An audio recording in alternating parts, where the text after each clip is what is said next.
আসসালামু আলাইকুম রহমতুল্লাহ। আমার প্রিয় ভাই বোনেরা, দেখো আমি নামাজ পড়তেছি। আর এই দেখো বেবিও আমার সাথে নামাজ পড়তেছে। সোবাহান আল্লাহ। দেখো কীভাবে ওই সিজদা দিয়ে আছে। দেখো দেখো তোমাদেরকে দেখাচ্ছি। এই তাকাইছে, দেখো কিভাবে আমি নামাজ পড়তেছি।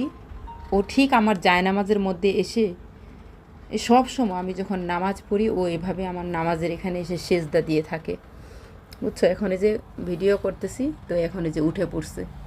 সুবহান আল্লাহ, সুবহান আল্লাহ। দেখো সব সময় আমি নামাজ পড়ার সময় ও আমার পাশে এসে এভাবে সে থাকবে, আমার সামনে থাকবে, নয়তো আমার পাশ থেকে এসে এভাবে সে নামাজের মধ্যে ঠিক এরকম অবস্থায় সে থাকে। মনে হচ্ছে ও আমার সাথে নামাজ পড়তেছে। আল্লাহই ভালো জানেন। তার কারণ পশু পাখি সবাই আল্লাহকে ডাকে।